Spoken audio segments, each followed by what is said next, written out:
Baik, bismillahirrahmanirrahim. Assalamualaikum warahmatullahi wabarakatuh.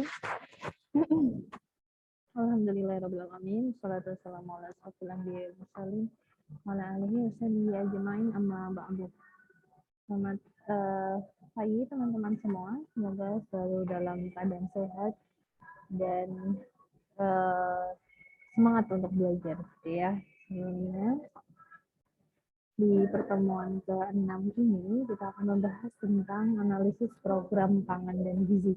Tentunya analisis yang dimaksud di sini sedikit banyak erat kaitannya dengan perhitungan atau analisis secara ekonomi. Karena biar bagaimanapun suatu program itu dapat berjalan tentunya karena ada dukungan dari sisi biaya juga, yang mana benefitnya pun bisa kita lihat atau kita rasakan dan sebisa mungkin diupayakan untuk bisa terukur secara ekonomi, sehingga ketika pelaksanaan program itu berjalan dengan baik, maka benefit yang dirasakan juga akan mempengaruhi kondisi ekonomi. Maka dari itu dalam proses analisisnya juga program-program meskipun itu program pangan dan gizi ini dapat kita analisis secara analisis ekonomi. Tentu dengan analisis yang lain yang nanti akan kita pelajari di pertemuan hari ini. Baik, apa yang akan kita pelajari hari ini itu tentang hubungan ketahanan pangan dengan status gizi. Nah, tentu kaitannya untuk nantinya kita melihat secara populasi gitu ya, apakah ketika suatu wilayah memiliki kondisi ketahanan pangan yang kondisi ketidaktahanan pangan itu akan kemudian mempengaruhi permasalahan gizi yang ada di wilayah tersebut dan juga sebaliknya. Kemudian program-program pangan dan gizi itu ada beberapa macam. Kita lihat tipe-tipe intervensi dari program pangan dan gizi. Kemudian tujuan kita melakukan analisis program pangan dan gizi serta bagaimana mengukur efektivitas dan efisiensi dari program pangan dan gizi yang ada. Ketahanan pangan dengan status gizi. Ketahanan pangan ini merupakan kondisi ketika terjadi terdapat ketersediaan pangan yang cukup bagi setiap orang ya, pada setiap saat dan setiap individu yang punya akses untuk memperolehnya, baik secara fisik maupun ekonomi. Artinya, ukuran yang kemudian dijadikan patokan adalah individu. Dalam arti ketika setiap individu yang ada di suatu wilayah dapat mengakses bahan pangan, gitu ya, dan kemudian bisa memenuhi kecukupan gizinya secara harian dalam kurun waktu tertentu, berarti di sini ada dimensi waktu yang kemudian menjadi faktor juga, gitu ya. Maka suatu wilayah kemudian dapat diketahui bagaimana ketahanan pangannya. Itu ketika seseorang bisa mencukupi pemenuhan gizinya sehari-hari, maka kondisi status gizinya pun juga akan dimiliki dengan baik. Ya. Ruang lingkup dari ketahanan pangan sendiri, ketika kita mencoba melihat kondisi ketahanan pangan suatu wilayah, ini kita bisa melihatnya dari 3 aspek, yaitu food availability, yaitu ketersediaan pangan, ya, bagaimana bahan-bahan pangan yang ada apakah tersedia atau tidak, kemudian food price stability, stabilitas harga pangan, kondisi ketidakstabilan harga pangan tentu akan mempengaruhi akses masyarakat terhadap bahan pangan itu sendiri.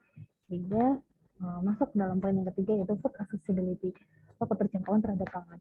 Bisa jadi pangan itu banyak tersedia di suatu wilayah, kemudian harganya misalnya stabil, tapi letaknya jauh dari pemukiman, ya, sehingga keterjangkauan masyarakat terhadap bahan pangan tersebut menjadi rendah. Nah, ini kemudian mempengaruhi ketahanan pangan dari wilayah tersebut dan akan besar pengaruhnya atau besar kemungkinannya di wilayah tersebut mengalami kondisi atau permasalahan gizi. Maka ketersediaan pangan yang cukup Berarti rata-rata jumlah dan mutu gizi pangan yang tersedia di masyarakat dan pasar ini bisa mencukupi kebutuhan untuk konsumsi semua rumah tangga. Sehingga yang perlu digarisbawahi adalah ketahanan pangan itu kita ukur pada setiap orang yang ada di suatu wilayah. Artinya tidak melihat pada satu kelompok saja, tapi benar-benar diukur bagaimana pemenuhannya bagi setiap individu yang ada di wilayah tersebut. Ya, maka di sini persediaan pangan itu baru berarti cukup jika semua rumah tangga di wilayah tersebut dapat memenuhi kebutuhan atau konsumsi hariannya dengan baik. Ya, ketahanan pangan tentu mempengaruhi satu sisi masyarakat. Jika ketahanan pangan di suatu wilayah ini kurang, maka satu sisi otomatis menjadi kurang dan tentu akan menyebabkan turunnya derajat kesehatan di wilayah tersebut. Terkait dengan program pangan dan gizi, yang perlu teman-teman kemudian pahami bahwa masalah gizi itu bukan hanya tentang kesehatan, tetapi ini masalah yang multisektoral. Artinya banyak sektor-sektor yang perlu dilibatkan yang memang akan terkait dengan permasalahan-permasalahan gizi. Yang kemudian akan teman-teman pelajari bahwa intervensi program-program gizi itu bisa dibagi menjadi dua, yaitu spesifik dan sensitif. Intervensi gizi spesifik, yang namanya spesifik ini berarti secara khusus gitu ya, khusus intervensi yang memang dilakukan untuk menangani penyebab-penyebab langsung. Biasanya ini peran dari sektor kesehatan. Sektor kesehatan akan bermain di program-program dengan intervensi gizi spesifik. Ya. Sedangkan intervensi gizi sensitif adalah intervensi yang ditujukan untuk menangani masalah yang memicu penyebab langsung. Artinya masalah-masalah yang melatar belakangi terjadinya penyebab-penyebab langsung dari suatu permasalahan. Dan juga penyebab dasarnya yang kebanyakan umumnya justru memang berasal dari sektor non kesehatan. Nah, maka kalau teman-teman lihat gitu ya, misalnya yang kita fokus bicara tentang stunting gitu ya, upaya konvergensi pencegahan atau penanggulangan stunting ini pun dibagi menjadi dua program gitu ya. Ada program intervensi gizi spesifik, berarti program-program intervensi gizi yang kaitannya menangani stunting dari sektor kesehatannya. Namanya yang berperan di situ tentu adalah Kementerian Kesehatan dan segala lembaga yang dinaunginya. Sedangkan intervensi gizi sensitif terkait stunting yaitu hal-hal yang ditangani di luar dari sektor kesehatan. Maka banyak sektor yang berperan di sana, baik itu pertanian, kemudian dari misalnya Kementerian Desa, kemudian ada tentang sarana prasarana, juga infrastruktur dan lain sebagainya. Nah, ini kemudian bisa bahkan untuk proporsinya sendiri, justru pengaruh dari stunting itu 25% dari sisi intervensi gizi spesifik. Artinya intervensi gizi spesifik atau sisi kesehatan sendiri justru hanya memainkan peran sebanyak 25%. Sedangkan intervensi gizi sensitif ini yang melatar belakangi suatu masalah kesehatan menjadi masalah gitu ya. Ini adalah pengaruhnya sebenarnya 75%. Maka ketika kita hanya mengatasi suatu masalah gizi dari sisi kesehatannya saja, bisa dipastikan gitu ya bahwa masalah gizi tersebut belum sepenuhnya tertangani atau teratasi, karena 75% faktor penyebabnya masih belum teratasi, yang mana itu ternyata justru berasal dari sektor non kesehatan. Coba teman-teman bisa perhatikan salah satu konseptual framework atau kerangka konseptual dari UNICEF tentang determinan dari faktor-faktor yang mempengaruhi kondisi undernutrition pada anak, ada kondisi kekurangan gizi pada anak. Ya, jadi masalah gizi di sini yang disorot adalah maternal and child undernutrition atau kondisi kekurangan gizi pada anak dan ibu. Yang kalau teman-teman lihat short term consequence ada long term consequence. Short term consequence berarti konsekuensi jangka pendek gitu ya. Dampak jangka pendeknya adalah mortality, kematian, ya, morbidity, kesakitan, dan disabilitas. Sedangkan long term konsekuensinya yaitu berarti ketika ya ibu dan anak itu misalnya mampu bertahan dengan kondisinya, tapi tetap mengalami kondisi kekurangan gizi gitu ya, maka dampaknya adalah terkait dengan tinggi badannya, kemudian kemampuan kognitifnya, kondisi ekonominya, produktivitasnya, reproduktif performa reproduktifnya, kemudian kondisi metabolik tubuhnya, dan seterusnya. Nah, kemudian UNICEF membaginya penyebab-penyebabnya ini kita breakdown gitu ya. Bisa di breakdown menjadi immediate cause, underlying causes, dan basic causes. Immediate ini berarti penyebab langsung. Penyebab langsung umumnya memang berasal dari sektor kesehatan. Maka kalau teman-teman perhatikan di sini, yang kemudian faktor langsung atau penyebab langsung yang menjadikan seorang ibu atau anak itu kemudian berpeluang mengalami undernutrition adalah inadequate dietary intake atau asupan makan yang tidak adekuat. Ya, bisa juga pengaruh ini yaitu terkena suatu penyakit infeksi, misalnya penyakit menular, yang kemudian mempengaruhi kondisi atau mengalami status gizinya menjadi undernutrition. Inadequate dietary intake dan disease ini bisa saling mempengaruhi satu sama lain, tapi mereka linear berada dalam satu zona yang mana termasuk dalam immediate causes atau penyebab langsung dari masalah gizi berupa ibu dan anak yang mengalami undernutrition. Nah, ketika coba di breakdown kembali, ada kemungkinan terjadi munculnya atau adanya penyebab yang tidak langsung yang dapat mempengaruhi masalah undernutrition pada ibu dan anak tadi. Yang pertama adalah household food insecurity. Insecurity berarti ketidaktahanan pangan, gitu ya, kondisi ketidaktahanan pangan dalam tingkat rumah tangga. Kemudian ini dapat mempengaruhi inadequate dietary intake, sehingga asupan ibu atau asupan anak tersebut, asupan hariannya menjadi tidak adekuat. Kemudian inadequate care and feeding practice.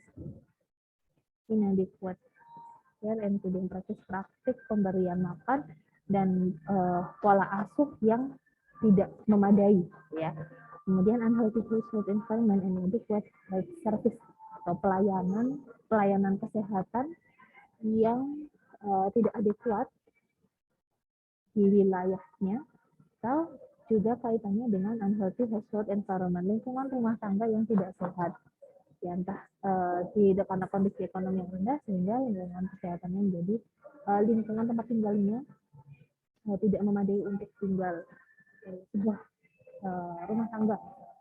Nah, faktor-faktor yang termasuk dalam underlying causes ini, penyebab yang tidak langsung, gitu ya, penyebab yang mendasari terjadinya immediate causes, nah ini umumnya berasal dari sektor non kesehatan, ya, terkait insecurity, ketahanan pangan ini dari sisi sektor pertanian, sektor perdagangan, gitu ya. Kemudian inadequate care and feeding practice ini terkait dengan pola asuh, berarti tentang pendidikan. Kemudian ini tentang pelayanan kesehatan karena ini ada kuat health service, gitu ya. Kemudian unhealthy household environment ini bisa tentang tata wilayah atau tata letak kota dan lain sebagainya. Nah, ini termasuk dalam underlying causes yang berarti termasuk dalam intervensi gizi sensitif, ya. Intervensi gizi sensitif yang berarti yang mengatasi adalah sektor-sektor yang berkaitan dengan permasalahan tersebut. Kemudian ternyata ketika di breakdown kembali, underlying causes ini juga disebabkan oleh faktor-faktor lainnya, termasuk ke dalam basic causes atau penyebab dasarnya, gitu ya. Jadi ini seperti problem tree atau pohon permasalahan, karena satu permasalahan ini kemudian dicari akar masalahnya, ya ternyata akar masalahnya adalah yang kemudian kita kenal sebagai basic causes.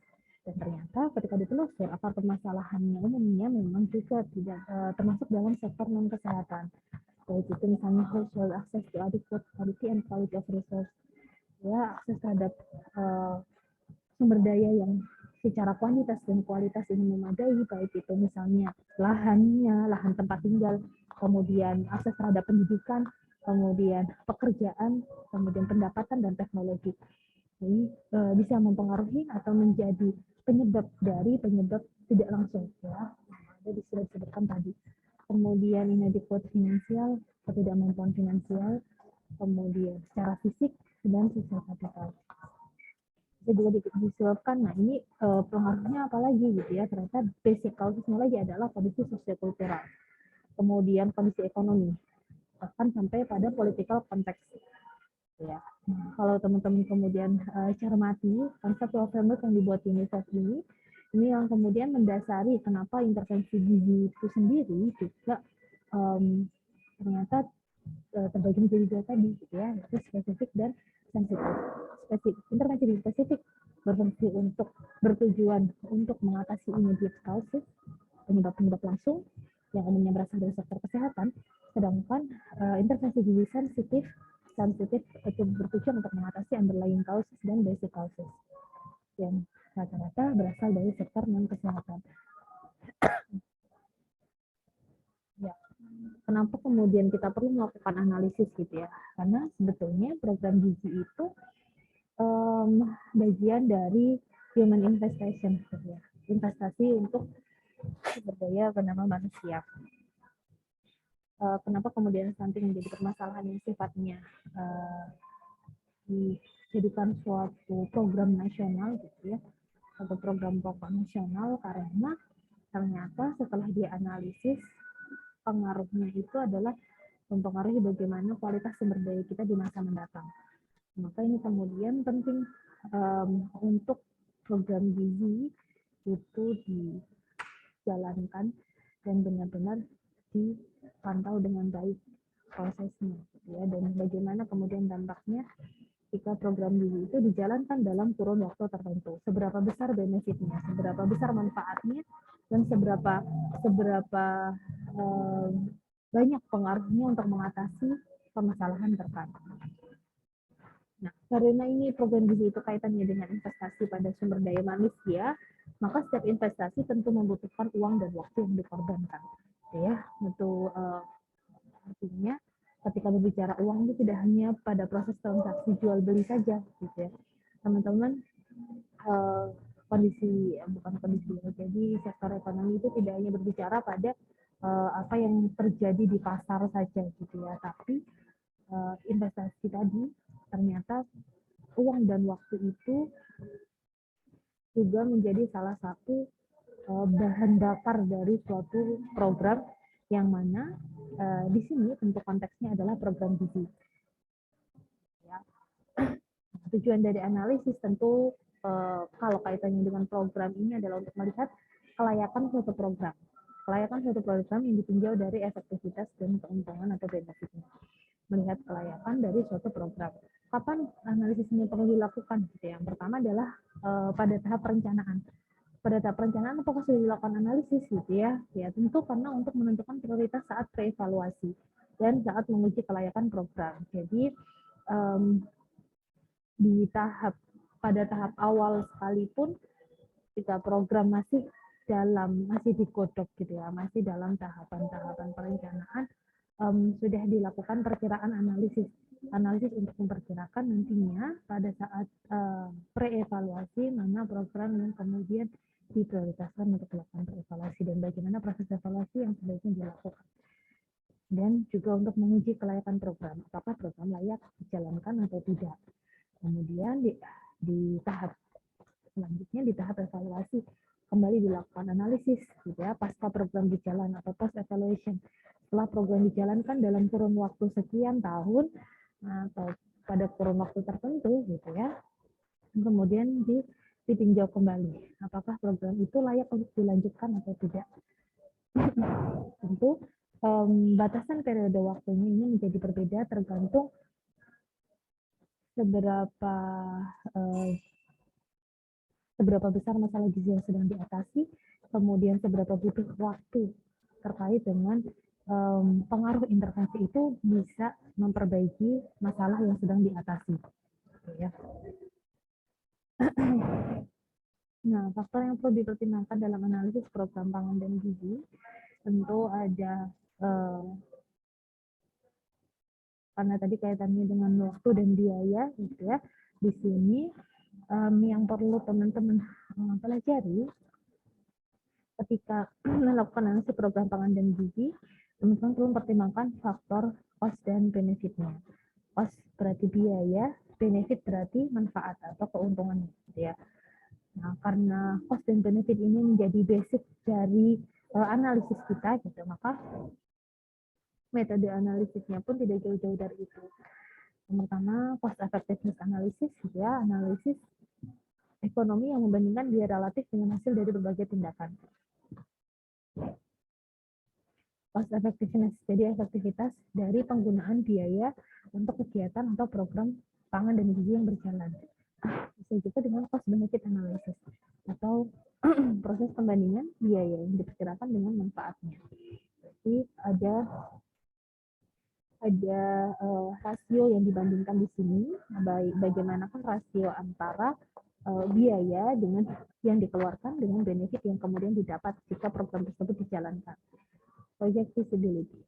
Project feasibility ini untuk melihat pelaksanaan program ya visible atau tidak untuk proyek itu dijalankan. Bisa dilihat dari umur ekonominya, economic life-nya, present value, nilai masa kini, kemudian compounding dan discounting-nya. Apa itu yang kita pelajari selanjutnya? Biaya atau cost.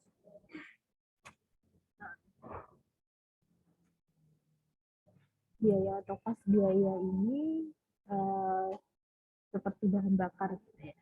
Jadi segala hal yang kemudian dibutuhkan sebelum program itu berjalan ataukah selama program itu masih bergulir atau berjalan gitu ya, itu kemudian diukur penggunaan biayanya seberapa besar.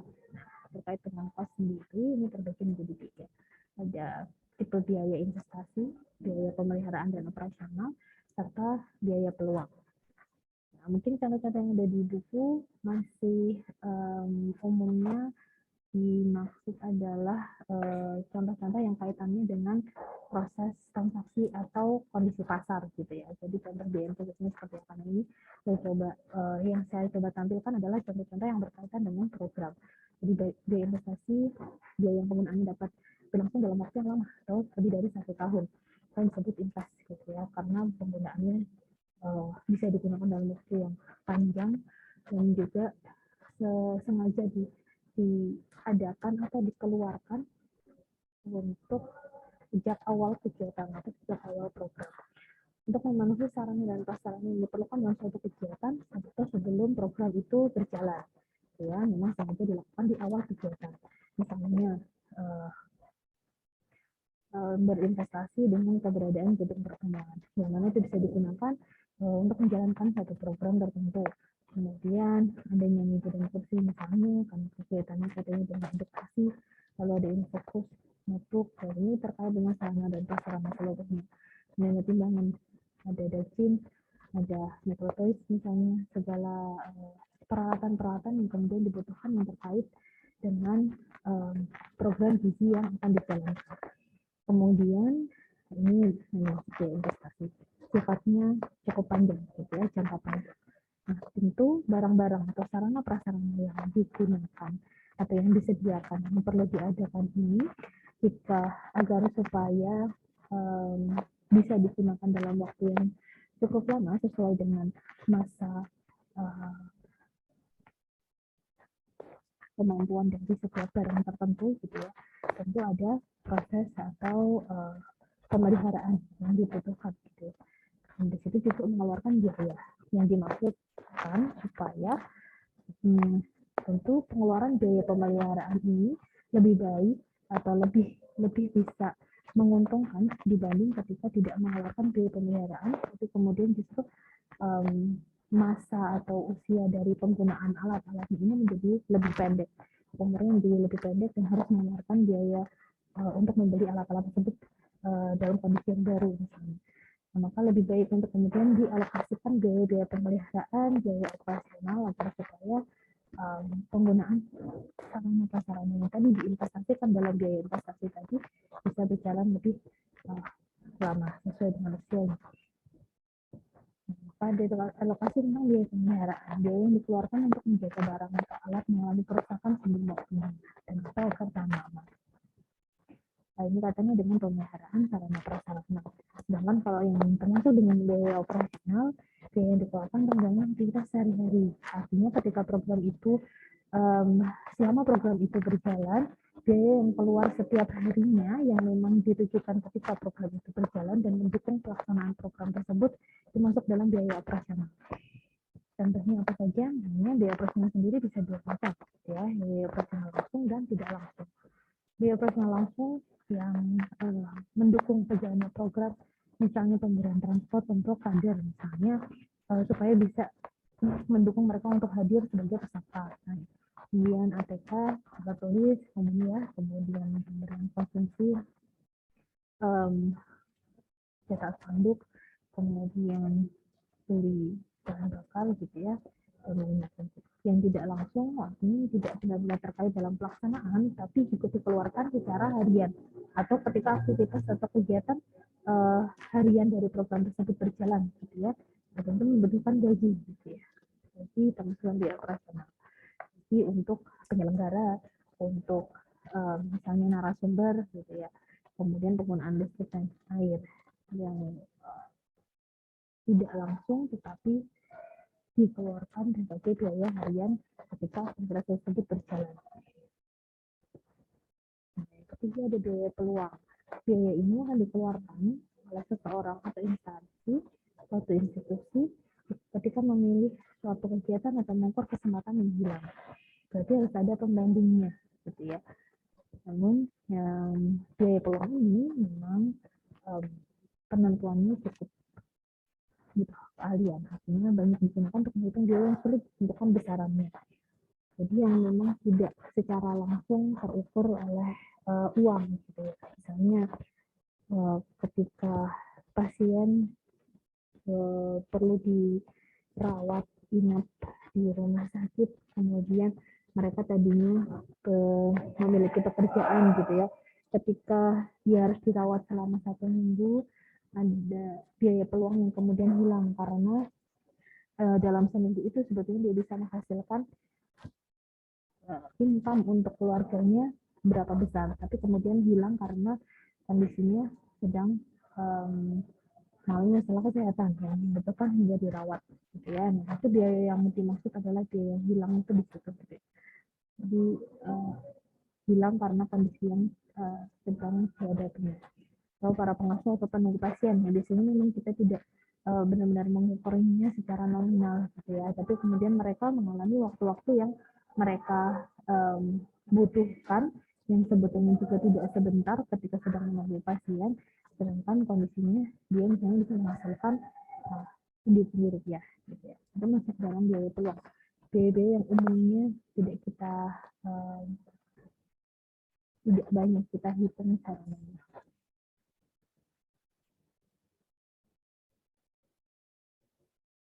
Ya, saya ada satu contoh jurnal yang teman-teman nanti bisa cek lebih lanjut gitu ya, dari Suharyati tahun 2007. Dia mencoba melakukan analisis cost effectiveness pada 2 program yang dibandingkan, yaitu upaya penanggulangan gizi dengan metode positive deviance dan pemberian makanan tambahan di Puskesmas Kikrong Kabupaten Cianjur tahun 2006. Nah, artinya dia di sini adalah mencoba membandingkan 2 program, yaitu tadi program pemberian makanan tambahan dan program post deviance.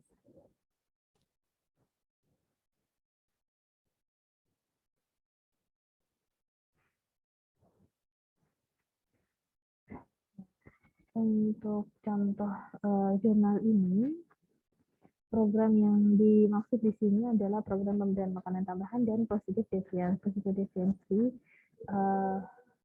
merupakan sebuah program dengan pendekatan yang mengajak masyarakat untuk mengajari dan mengenali masalah yang terjadi di sekitar mereka. Maka yang menjadi masyarakat bukan menjadi objek, tapi mereka menjadi subjek sendiri yang kemudian mereka dibantu untuk menyadari dan mengenali sebetulnya masalah kesehatan apa yang terjadi di sekitar mereka, serta membantu mereka untuk menemukan bahwa sebetulnya telah ada beberapa individu anggota masyarakat yang dapat menemukan pemecahan masalah atau pemecahan menjadi solusi dari masalah yang sedang didiskusikan, apa yang sedang kemudian dicoba dicari solusinya bersama. Nah, rupanya program yang kemudian berjalan tersebut, ya, program positive deviance dan pemberian makanan tambahan ini coba dibandingkan dengan analisis cost effectiveness. Ya, berarti melihat efektivitas biayanya seperti apa, dan biaya yang dibandingkan di sini adalah tadi sudah dicontohkan juga gitu ya. Dari biaya yang dibandingkan adalah biaya investasi, biaya operasional, dan biaya pemeliharaannya.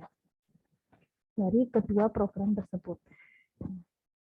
Kalau teman-teman nanti coba lihat jurnalnya gitu ya, biaya investasi di situ sama dengan contoh yang tadi saya sudah sampaikan. Ada terkait gedung pertemuan, kemudian keberadaan alat-alat atau sarana prasarana yang dibutuhkan selama program berlangsung. Kemudian biaya pemeliharaan sarana prasarana, dan kemudian biaya operasional yang harian sifatnya ketika program itu berjalan. Misalnya pemberian makanan tambahan, ya berarti kebutuhan untuk membeli bahan-bahan yang nanti diperlukan dalam pembuatan PMT. Juga misalnya pemberian gaji kepada kader, kemudian pemberian gaji kepada narasumber ketika melakukan pelatihan misalnya. Ini kemudian dilakukan analisis oleh peneliti tersebut ya, dan kemudian didapati bahwa ternyata dilihat dari jumlahnya, dilihat dari total biayanya, ketika dirinci biaya pemberian program pemberian makanan tambahan membutuhkan biaya yang lebih banyak gitu ya. Jadi dengan hasil yang hampir sama atau benefit yang hampir sama, karena cost effectiveness analysis itu melihat program mana yang lebih membutuhkan biaya yang lebih sedikit, maka kemudian kesimpulan dari riset ini adalah bahwa positive difference ini menjadi program yang lebih layak untuk dilanjutkan, karena analisis yang digunakan adalah analisis cost effectiveness, yang mana dia benar-benar melihat biayanya banget gitu ya. Jadi besar biaya yang dibutuhkan untuk program itu, mana yang paling kecil, maka program itu yang lebih layak untuk dilanjutkan.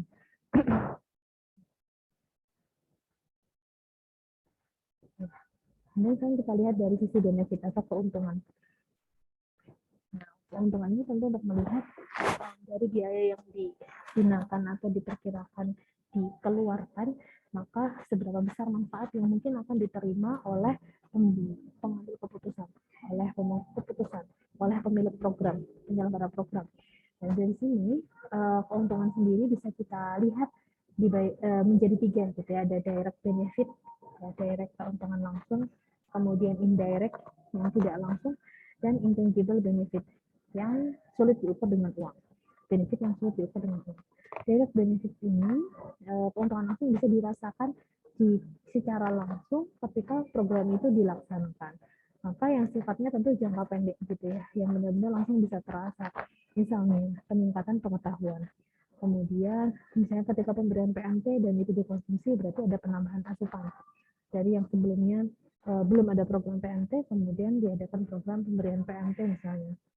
Kemudian kalau suatu kelompok balita memiliki peningkatan asupan harian, itu kan bisa terjadi secara langsung gitu ya. Kemudian kenaikan dalam nilai produk fisik, misalnya terkait dengan pengolahan pangan gitu ya, kemampuan untuk bisa meningkatkan nilai manfaat atau nilai atau kandungan gizi dari suatu bahan olahan pangan. Kemudian perbaikan kualitas produk, perubahan lokasi ya, waktu penjualan ya, mengakibatkan permintaan meningkat. Lalu perubahan bentuk sehingga produk menjadi lebih efisien. Yang termasuk dalam indeks keuntungan yang muncul di luar program, berarti prosesnya hasil itu atau benefit itu baru bisa terasa dalam kurun waktu yang sedikit lebih lama dibanding direct benefit. Misalnya pelaksanaan posyandu. Program pelaksanaan posyandu ini bisa mendatangkan atau memunculkan keuntungan yang di luar dari program itu sendiri. Gitu. Misalnya pelaksanaan posyandu ini memberi benefit bagi kader dan pelaku usaha makanan, yang kemudian menjadikan mereka memiliki income tambahan gitu ya. Memiliki income tambahan dibanding ketika mereka tidak menjadi atau tidak memiliki atau tidak melaksanakan posyandu di wilayahnya. Adanya kreativitas dan keterampilan kader ini menjadi salah satu upaya untuk pemberdayaan perempuan-perempuan yang ada di desa. Keuntungan yang muncul karena adanya program pengadaan infrastruktur seperti misalnya jalan raya, jalan tol, sedikit. Ada keuntungan juga yang datang yang bisa dirasakan oleh masyarakat setempat. Kalau melihatnya dari sisi benefit, gitu ya, ini tanpa mempertimbangkan dampak secara negatifnya. Kemudian keuntungan karena mutu angka kerja meningkat, serta keuntungan timbul karena dijalani rumah sakit di suatu tempat. Berarti akses pelayanan kesehatan menjadi lebih mudah. Kemudian yang terakhir adalah intangible benefit. Berarti keuntungan yang sulit diukur dengan uang. Kalau tadi biaya peluang, ya berarti kegiatan-kegiatan yang juga sulit diukur dengan uang juga gitu. Tapi ini dari sisi benefitnya, misalnya perbaikan status gizi, kemudian perbaikan pola makan, gaya hidup, ya, perbaikan lingkungan, distribusi pendapatan, kemudian perbaikan keamanan pangan. Ya. Hal yang tidak terlalu berkaitan dengan nilai ekonomi, sehingga kemudian perlu dilakukan beberapa pendekatan untuk bisa menilai, mengkonversikannya dalam suatu nilai ekonomi.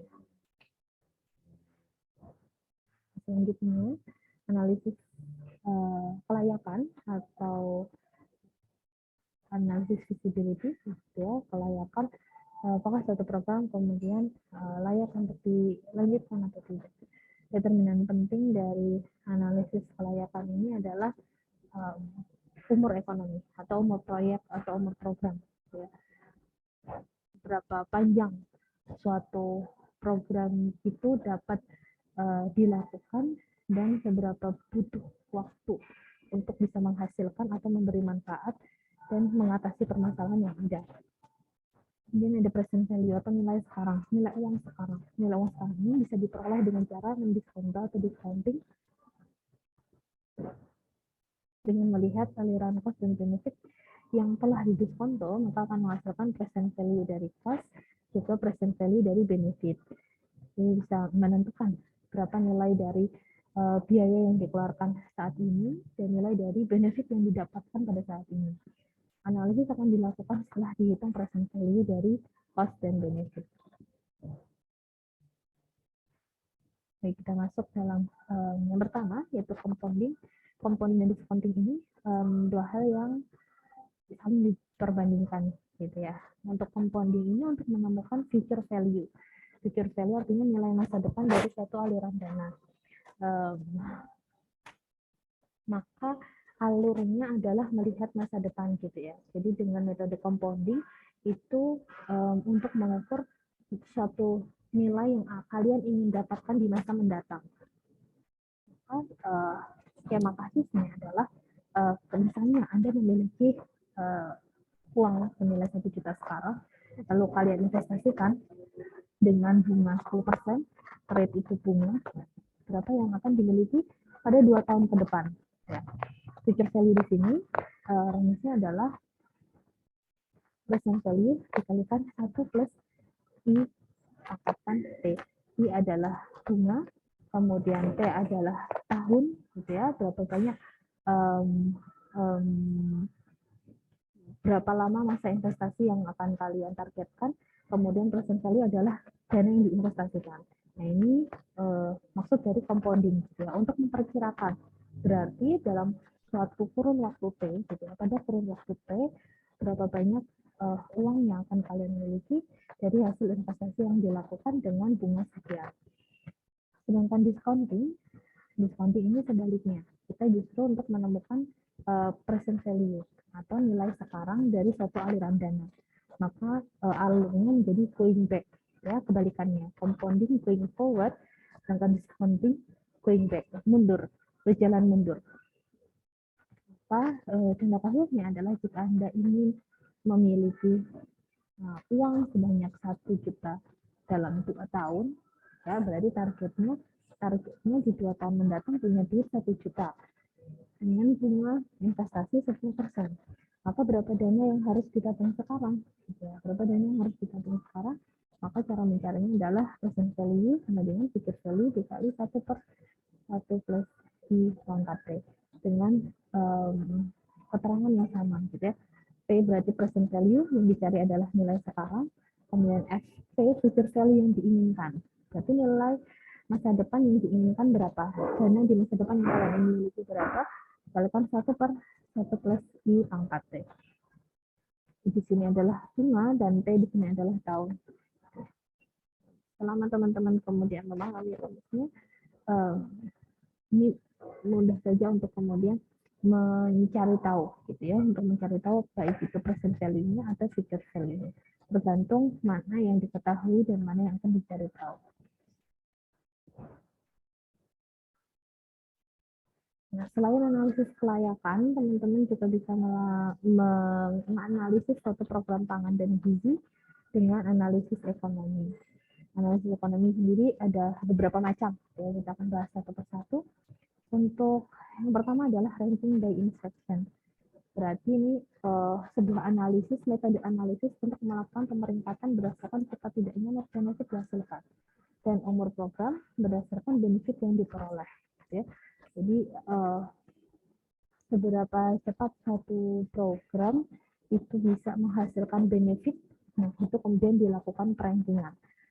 Jadi untuk menentukan program mana yang kemudian akhirnya akan dipilih untuk dilanjutkan. Nah, kemungkinannya ini ada dua macam, gitu ya. Jika ada dua program dengan besar biaya investasi yang sama dan menghasilkan net benefit yang sama dan juga dalam periode waktu yang sama, maka yang dipilih untuk dilanjutkan ini bergantung pada berapa besar net benefit, selisih net benefit yang dihasilkan antara dua program tersebut. Misalnya program A dan B memiliki besar biaya investasi yang sama dan menghasilkan net benefit yang sama dalam periode yang sama. Artinya sama-sama dilaksanakan program tersebut dalam 2 tahun dan ternyata besar biaya investasi dan hasil yang didapatkan, benefit yang didapatkan ini masih sama. Maka akan ditunggu di tahun berikutnya, ya. Diperpanjang masa programnya, sama-sama diperpanjang 1 tahun misalnya, dan jika di tahun berikutnya program A masih menghasilkan net benefit sedangkan program B tidak, gitu ya, maka yang dipilih untuk dilanjutkan adalah program A. Kemudian kemungkinan yang kedua adalah besar investasi dan net benefit yang dihasilkan sama, tetapi periodenya berbeda. Program C dan D memerlukan biaya investasi dan menghasilkan net benefit yang sama, tetapi program C dalam waktu yang lebih singkat menghasilkan net benefit yang lebih besar, maka yang akan dipilih adalah program C, ya. Karena kayaknya teman-teman melakukan bisnis, gitu ya, menjalankan dua jenis bisnis yang mana biaya investasi yang teman-teman keluarkan untuk melakukan dua bisnis tersebut besarnya sama, dan ternyata salah satunya menghasilkan keuntungan, gitu ya, yang lebih besar dalam waktu yang lebih singkat, maka tentu teman-teman jika diminta untuk memilih akan kemudian menekuni bisnis yang kemudian menguntungkan tadi, gitu ya. Karena waktu yang lebih singkat saja sudah bisa menghasilkan net benefit yang lebih besar. Maka dalam waktu yang berkelanjutan di masa mendatang diasumsikan bahwa program C tersebut lebih menguntungkan. Kemudian metode yang kedua yaitu payback period. Ini metode yang menilai seberapa cepat, gitu ya. Jadi mengukurnya dari dimensi waktu. Jangka waktu tercapainya net benefit ini sampai menyamai biaya investasi. Sehingga ketika keuntungan sudah bisa mengembalikan atau bisa berdampak setara jumlahnya dengan biaya investasi, nah itu diukur periode waktunya, gitu ya. Ini tadi program A, B, C, D punya biaya investasi yang dikeluarkan berbeda-beda, gitu ya. Nah, seberapa cepat dari setiap program yang dijalankan itu bisa mencapai net benefit, bisa mencapai suatu keuntungan yang nilainya besarnya sama dengan biaya investasi yang dikeluarkan untuk masing-masing program tersebut. Yang lebih cepat maka yang lebih dipilih atau lebih layak untuk dilanjutkan programnya, ya. Dia hanya melihatnya dari usia programnya, periode programnya untuk mencapai net benefit yang sama dengan biaya investasinya. Metode yang ketiga ada net present value. Net present value ini melihat perkiraan arus kas. Perkiraan arus kas ini dihitung dari present value, total cost benefit dengan present value dan total cost benefit. Jadi tetap membandingkan antara nilai saat ini, ya, present value dan nilai saat ini dari aspek benefit atau keuntungan dan aspek cost atau biaya.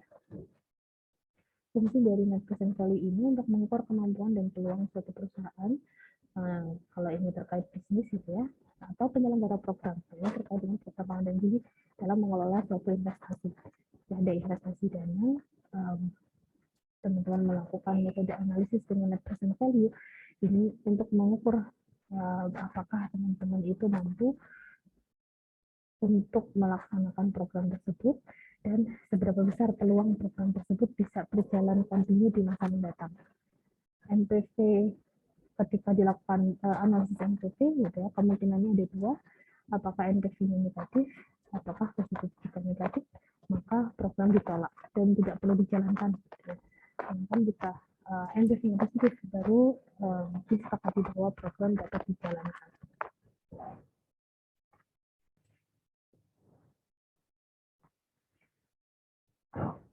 Kemudian ada benefit and cost ratio, gitu ya. Benefit ratio dan cost effectiveness.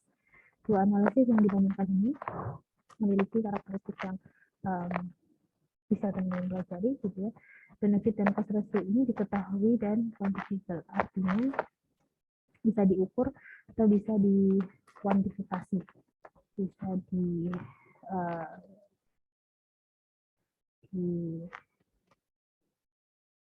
secara kuantitas, ya, benefit dan cost-nya jika menggunakan analisis business ratio. Sedangkan kalau cost effectiveness, benefit dan cost-nya diketahui, tetapi benefitnya dalam kondisi yang unquantifiable atau tidak bisa dikuantifikasi, tetapi cost-nya masih bisa dikuantifikasi.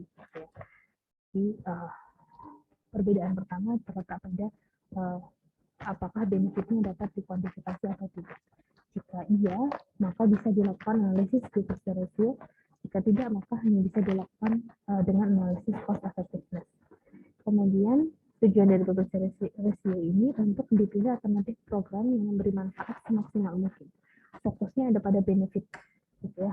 Jadi nanti hasil analisisnya adalah untuk melihat mana yang rasio benefit per cost-nya yang paling besar. Ya. Maka itu yang akan dipilih menjadi program yang akan dilanjutkan.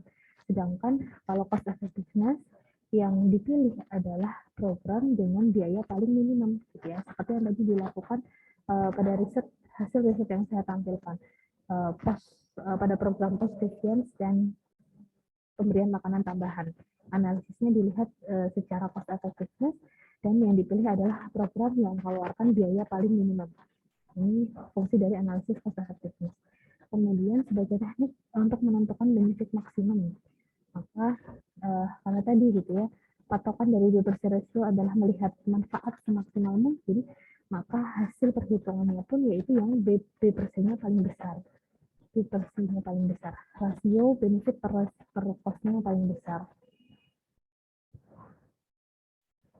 Sedangkan cost effectiveness, teknik analisisnya memang sengaja menentukan biayanya seminimum mungkin. Sebagai evaluasi, tujuan dari penggunaan business ratio ini adalah untuk mencari alternatif program dengan rasio benefit per cost yang lebih dari satu ini baru boleh menunjukkan bahwa program itu bisa dilanjutkan. Tapi jika ada beberapa program yang memiliki rasio benefit per cost yang lebih dari satu, maka perlu di-ranking dan dicari mana yang paling tinggi. Ya, 21, sekian, atau ada yang 2, ada yang 3, dan seterusnya, maka dipilih yang rasio benefit per cost-nya yang paling tinggi. Artinya melihatnya dari seberapa besar benefit yang bisa didapatkan. Dicari yang benefitnya paling maksimum.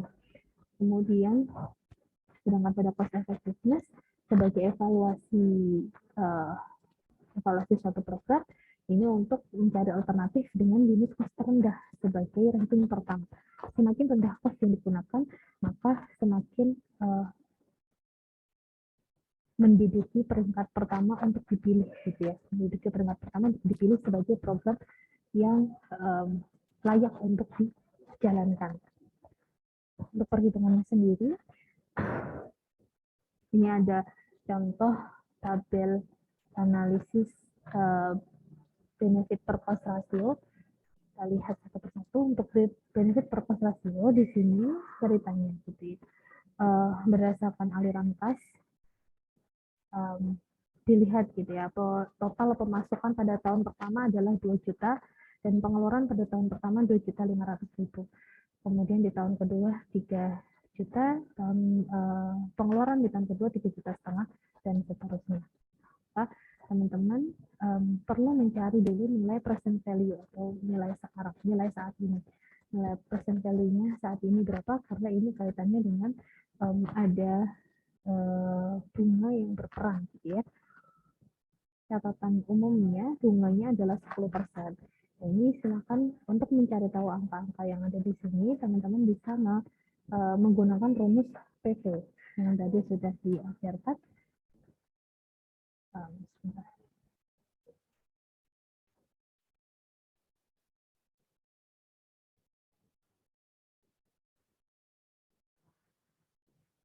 Ya. Ya, ini rumus yang dimaksud, teman-teman bisa mencari present value dengan menggunakan rumus ini gitu ya. Jadi pada kolom neraca tadi nilai-nilai yang ada di situ merupakan future value. Future value atau nilai di masa depan gitu ya. Program itu dijalankan 1 tahun kemudian future value-nya adalah 2 juta. Kemudian dikalikan 1/1 ditambah I, di sini I adalah rate atau bunganya 10%, kemudian dipangkatkan dengan tahunnya. Sehingga akan teman-teman temukan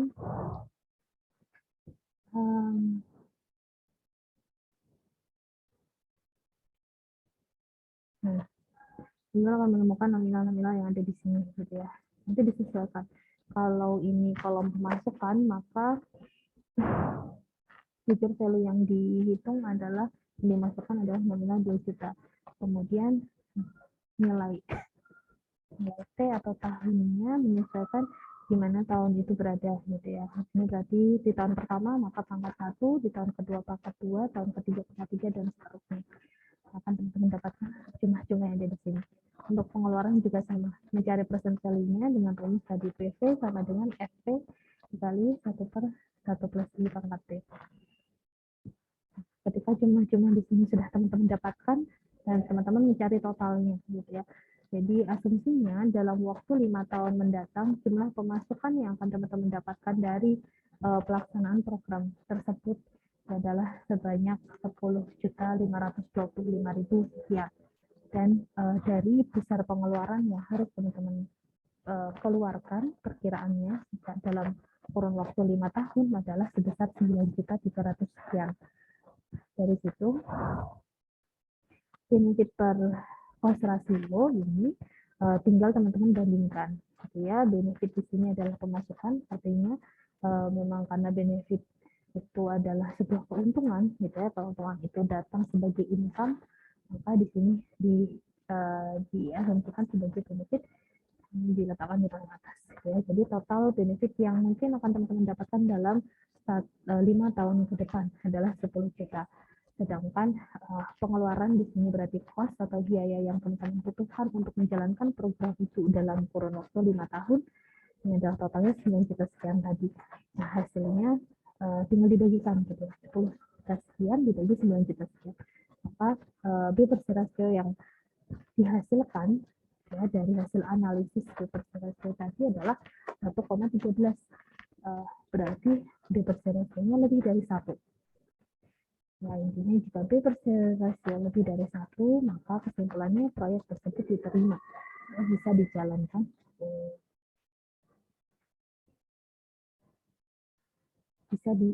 Program tersebut bisa dijalankan gitu ya. Kemudian contoh analisis yang kedua yaitu analisis cost effectiveness. Ini yang tadi dicontohkan dalam jurnal gitu ya.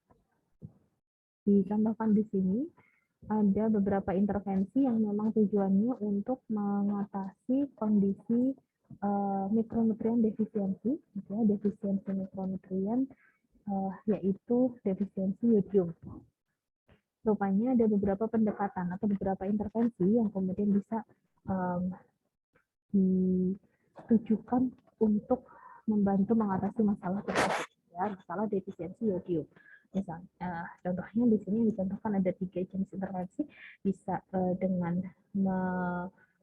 fortifikasi garam, gitu ya, jadi garam beriodium, gitu ya, memfortifikasi garam beriodium, atau iodized water, berarti water yang beriodium, atau oral iodized oil,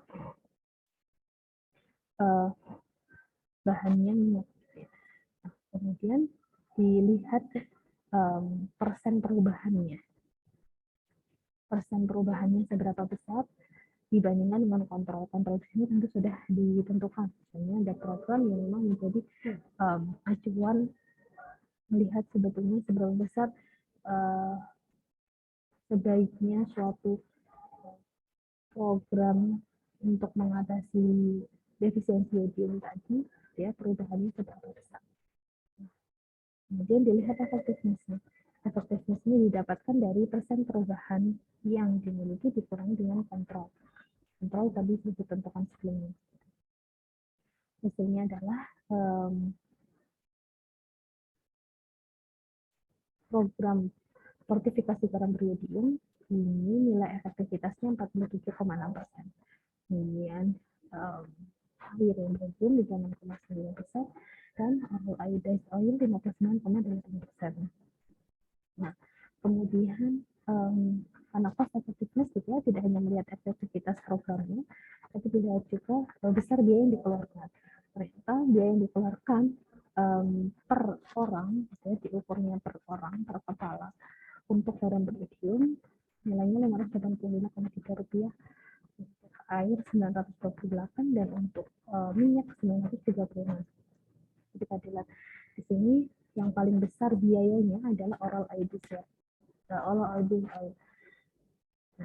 Untuk melihat cost effectiveness-nya dibandingkan antara biaya yang dikeluarkan dengan efektivitas dari program tersebut, dibandingkan dengan persen efektivitasnya. Ketika dikalkulasikan, ya, ternyata untuk program iodized water memiliki nilai cost per unit yang paling rendah, yaitu Rp12,3. Paling tinggi adalah iodized water, Rp25,15 per unit. Dari sini kemudian bisa disimpulkan dari hasil analisis cost effectiveness bahwa program yang kemudian dipilih untuk dijalankan itu adalah yang program fortifikasi garam beriodium, karena mempunyai cost per unit yang paling kecil atau yang minimum, yaitu Rp12,3 per unitnya. Analisis yang terakhir adalah analisis break-even point. Ekonomi yang terakhir ini untuk melihat keadaan di mana jumlah produk yang dijual menghasilkan keuntungan bersih 0. Maka jika penjualan tersebut melebihi BEP, ini menandakan bahwa program tersebut mendapat keuntungan. Dan jika sebaliknya, maka program tersebut justru merugikan. Ya. Nah, tahapan untuk menentukan BEP, teman-teman bisa, yang pertama adalah menentukan komponen biayanya dulu. Komponen biayanya teman-teman cari dulu mana yang fixed cost atau biaya tetap. Ini kita pelajari di pertemuan sebelumnya, di pertemuan 5. Fixed cost ini dipertimbangkan di awal kegiatan, sifatnya tetap, tidak dipengaruhi jumlah produksi dan omset penjualan. Kemudian yang satunya adalah biaya yang variabel atau total variable cost.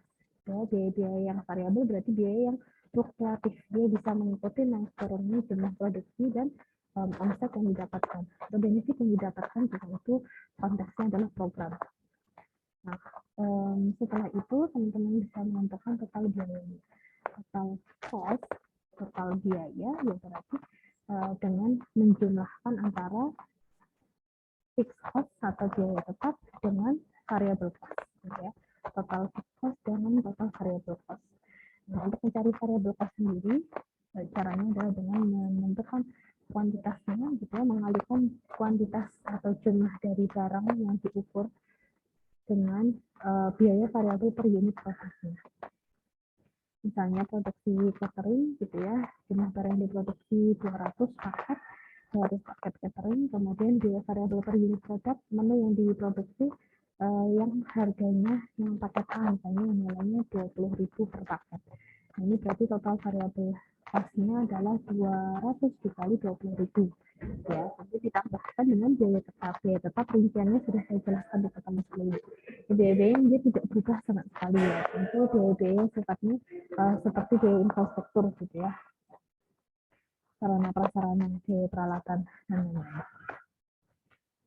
Setelah teman-teman bisa menentukan total biaya, teman-teman tentukan komponen pendapatan dari sisi revenue-nya, dari sisi pendapatannya. Pendapatan bisa diperoleh gitu ya dengan rumus Q dikali P. Total revenue atau pendapatan keseluruhan yang kalian dapatkan ini diperoleh dari kuantitas atau jumlah produk dikalikan harga produknya.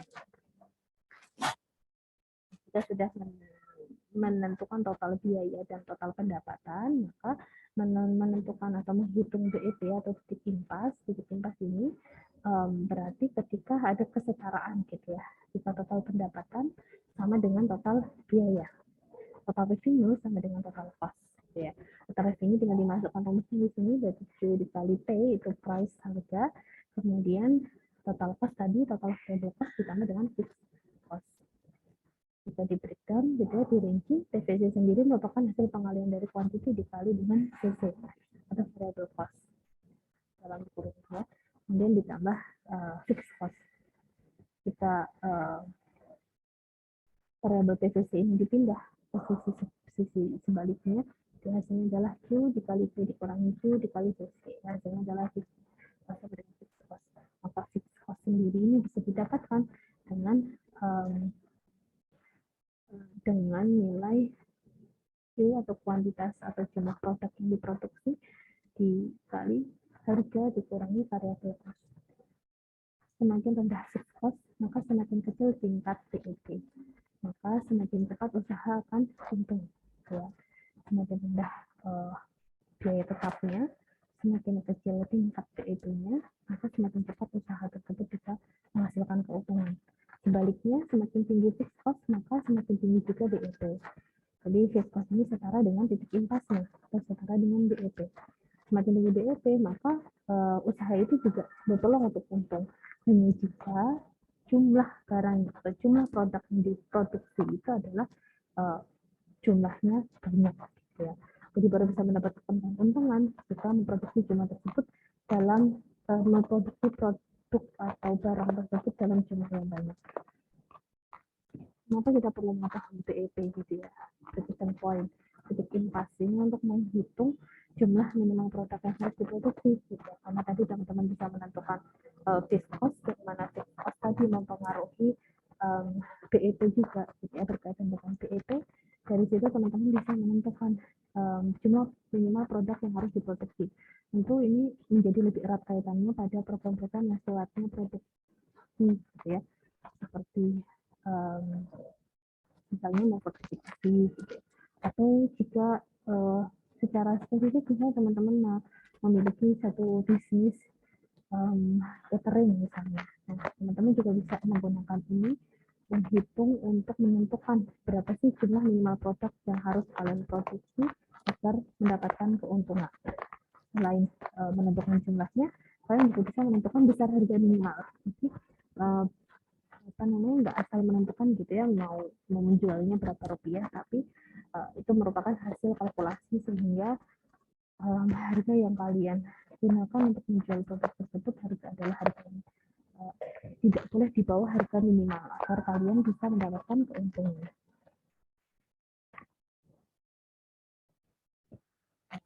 Ya, saya lebih mudah memahami, kita coba masuk ke soal juga. Karena soal ini diambil dari buku ajar pengembangan dan gizi. Dan ya, ada sebuah kasus gitu ya. bahwa sebuah perusahaan sedang meminjam uang sebesar 10 juta selama 8 tahun. Berapa jumlah yang harus mereka bayar pada akhir tahun ke-8 dengan bunga 10% per tahunnya. Berarti yang dicari tahu adalah future value atau nilai di masa mendatang. Future value berarti dengan metode compounding, gitu ya, untuk going forward, untuk melihat nilai di masa mendatang yang akan dia bayarkan, gitu ya, karena ini konsepnya meminjam uang. Tapi kalau konsepnya menabung, berarti berapa yang akan dia dapatkan, lebih seperti itu. Nah, ini karena dia meminjam, gitu ya, berarti berapa yang harus dia bayar atau dia kembalikan dengan durasi waktu 8 tahun. Ya, future value ini bisa F, bisa FV, gitu ya, sama saja sama dengan P atau PV, present value, nilai sekarang, nilai yang dipinjam di tahun ini, dikalikan 1 ditambah I adalah bunga, dan T adalah berapa lama akan membayar hutang itu. Tentunya future value-nya sama dengan 10 juta dikali 1 ditambah 10% dikali 8. Karena ini di sini kasusnya 8 tahun, gitu ya. Kemudian, maka pada 8 tahun ke depan, dengan bunga 10% per tahunnya, perusahaan tersebut harus mengembalikan sejumlah 21.435, sekian. Bisa dibulatkan 21.436.000. Jadi dalam 8 tahun ke depan ini adalah total biaya yang harus dibayarkan jika dia meminjam uang sebesar 10 juta di masa kini. Seorang sawan catering, kasus lainnya, kasus lain dengan analisis BEP. Jika seorang usahawan catering menawarkan menu kepada konsumen yang bisa dan harga per paketnya 7.000 dan biaya untuk memproduksi per paket adalah 5.000 dengan biaya tetap sebesar 200.000, ini adalah fixed cost. Berapa jumlah paket minimal yang harus dijual? Berarti yang dicari adalah Q, supaya tidak rugi, gitu ya. Jadi supaya nggak rugi, sebenarnya berapa sih paket yang harus diproduksi, minimal paket yang harus diproduksi dengan fixed cost 200.000 dan harga yang mau ditawarkan adalah 7.000, kemudian harga untuk memproduksi berarti variable cost-nya adalah 5.000. Yang dimasukkan dalam rumus, gitu ya, Q sama dengan 200.000 dibagi 7.000 per 5.000. Sorry, ini harusnya 5.000. 7.000 dikurangi 5.000 adalah 2.000. Maka 200.000 dibagi 2.000 adalah 100. Maka jumlah paket minimal yang harus diproduksi oleh catering tersebut adalah 100 paket. Dengan jika dia memiliki fixed cost atau modal 200.000 dan ingin menjual dengan harga 7.000, yang mana untungnya hanya 2.000, gitu ya. Karena untuk memproduksi butuh biaya 5.000. Maka supaya dia untung, dia harus menjual minimal 100 paket. Nah, jika kurang dari itu, maka dia akan rugi. Kasus lainnya, ini sebaliknya, gitu ya. Yang tadi menentukan kuantitas atau jumlah produknya, yang ini untuk melihat berapa harga minimal, gitu ya. Unit pelayanan gizi di sebuah rumah sakit ini memasarkan menu pilihan untuk pasien non-diet untuk kelas VIP. Ya, biasanya pada kelas VIP ada beberapa menu yang ditawarkan untuk jika dia melakukan rawat inap, gitu ya. Biaya produksi per paketnya adalah 15.000, artinya paket-paket yang ditawarkan, misalnya pilihan paket A, B, C, gitu ya. Biaya produksi per paket sama, itu 15.000. Dan biaya tetap untuk memproduksi adalah 1 juta, atau fixed cost, gitu ya. Biaya tetapnya adalah 1 juta. Sedangkan jumlah pasien VIP yang kemungkinan memesan paket tersebut adalah 200 orang. Ini nilai perkiraan yang didapatkan dari banyaknya pasien VIP yang menginap dalam kurun waktu tertentu, gitu ya. Ketika diperkirakan misalnya ini untuk menganggarkan di tahun atau ya di periode berikutnya, ini ternyata perkiraannya 200 orang. Yang dicari tahu adalah berapa harga minimal yang harus dijual ke pasien untuk tiap paket agar tidak rugi. Yang dicari berarti harga minimalnya sekarang. Nah, yang mana dengan dimasukkan rumus, gitu ya. Untuk mencari harga minimal adalah fixed cost dibagi Q atau jumlah paketnya ditambahkan dengan variable cost. Fixed cost-nya adalah 1 juta dibagi, paket yang dibutuhkan untuk diproduksi adalah 200 paket. Ditambah 15.000 adalah biaya produksi per paketnya. Nah, 1.200.000 adalah 5.000 ditambah 15.000, 20.000. Maka harga minimal yang harus dijual ke pasien untuk setiap paketnya supaya rumah sakit tersebut tidak adalah Rp20.000. Ya, ini adalah contoh-contoh kasus yang menunjukkan kegunaan dari materi yang tadi kita pelajari, yang kemudian membantu teman-teman untuk memperkirakan beberapa nilai-nilai yang bisa dicari tahu dengan rumus dasar. Kalau itu materi untuk pertemuan ke-6, yaitu analisis ketimpangan dan gizi. Untuk teman-teman semua, yang keempat nanti untuk UTS-nya tidak akan jauh berbeda dari materi-materi dari soal-soal latihan yang teman-teman pelajari di sesi ini, gitu ya. Tidak akan jauh dari soal-soal latihan yang teman-teman pelajari di sesi ini, juga cara-cara pengerjaannya. Jadi silahkan di-review kembali untuk materinya yang dipelajari, sekaligus dicermati soal-soal latihannya supaya memudahkan kalian untuk bisa mengerjakan soal UTS nantinya. Jadi insya Allah ini saja materi ke-6 dari saya. Terima kasih atas perhatiannya, semoga yang sedikit ini bermanfaat dan selamat belajar, semoga kalian diberi kemudahan dan kelancaran untuk